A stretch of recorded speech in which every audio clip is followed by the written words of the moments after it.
എന്തുകൊണ്ടാണ് അങ്ങനെ ചോദിച്ചതിന് കാരണം മനസ്സിലായോ?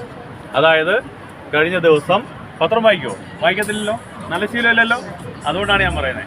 കഴിഞ്ഞ ദിവസം 4ാം ക്ലാസ്സുകാരിയായ ഒരു കുട്ടിയുടെ ബാഗ് അമ്മ പരിശോധിച്ചപ്പോൾ 2500 രൂപ വിലയിരുന്ന ഇലക്ട്രോണിക് സിഗരറ്റ് ആ ബാഗിൽ നിന്ന് കിട്ടി.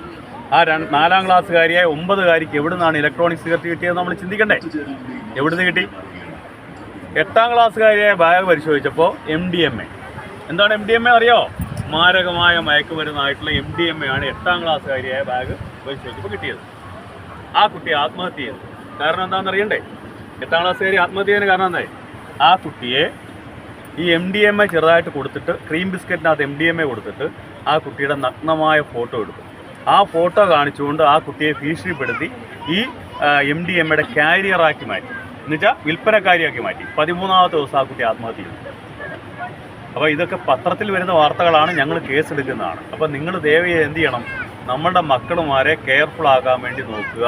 സ്കൂളിൽ പോകുമ്പോഴും വരുമ്പോഴും നമ്മുടെ മക്കളുമാരെ വളരെ കെയർഫുൾ ആകണം. അവരുടെ കാര്യങ്ങൾ സംസാരിക്കണം.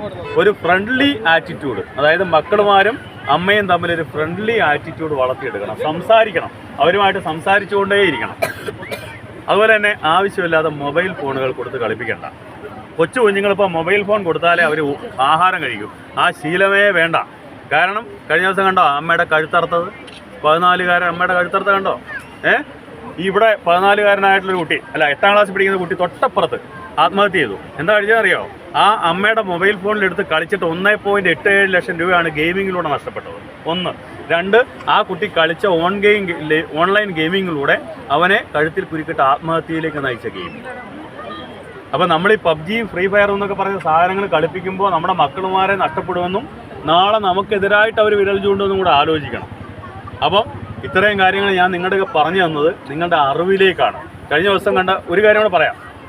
കഴിഞ്ഞ ദിവസം 9ാം ക്ലാസ്സുകാരിയായ ഒരു കുട്ടി, ഇത് വീഡിയോ എടുത്തില്ലെങ്കിൽ കുഴപ്പമില്ല, ഞങ്ങളുടെ കണ്ട അനുഭവമാണ്. 9ാം ക്ലാസ്സുകാരിയായ ഒരു കുട്ടിയുടെ കട്ടിലിനടിയിൽ 3 ദിവസമായിട്ട് അവൻ്റെ കാമുകൻ ഒളിച്ചിരിക്കുകയാണ്. ആ കുട്ടിയുടെ +1 പഠിക്കുന്ന ആ കുട്ടിയുടെ ചേട്ടത്തിക്ക് അറിയാമായിരുന്നു ഈ സംഭവം. എന്നിട്ട് പോലും അമ്മ അറിഞ്ഞില്ല, 2ാമത്തെ നിലയിൽ. അപ്പോൾ 3 ദിവസം കഴിഞ്ഞപ്പോഴാണ്. അപ്പോൾ നമ്മുടെ അമ്മമാരെന്ത് ചെയ്യണം? കുറേയൊക്കെ ഈ ട്വിറ്ററും ഫേസ്ബുക്കും വാട്സാപ്പും ഒക്കെ കളിക്കുന്നതൊക്കെ ഒഴിവാക്കും. നമ്മുടെ മക്കളുടെ സേഫ്റ്റിക്ക് വേണ്ടി, നല്ലതിന് വേണ്ടി അവരെ ഒന്ന് വാച്ച് ചെയ്യുക. മൊബൈൽ ഫോണിലുള്ള കളിയൊക്കെ ഒന്ന് ഒഴിവാക്കിക്കുക. കൊച്ചു കുഞ്ഞുങ്ങൾക്ക് കൊണ്ട് മൊബൈൽ ഫോൺ കൊടുത്ത് കളിപ്പിക്കണ്ട. ഇപ്പോൾ കണ്ടില്ലേ, കൊച്ചു മൊബൈൽ ഫോൺ ഇങ്ങനെ തോണ്ടിക്കൊണ്ടാണ് ആഹാരം കൊടുക്കുന്നത് ചെറിയ കുഞ്ഞുങ്ങൾക്ക് വരെ. അത് ശീലിപ്പിക്കേണ്ട. ആ ശീലങ്ങളൊക്കെ മാറ്റുക. അത് തെറ്റായ ശീലങ്ങളാണ്. അത് നാളെ നമ്മുടെ മക്കൾക്കും നമ്മുടെ കുടുംബത്തിലൊക്കെ ദോഷം വരുമെന്നുള്ള കാര്യം ഒന്ന് മനസ്സിലാക്കുന്നത് നല്ലതായിരിക്കും. അപ്പോൾ നിങ്ങളുടെ ഉല്ലാസത്തിന് ഞാൻ കൂടുതൽ തടസ്സം നിൽക്കുന്നില്ല.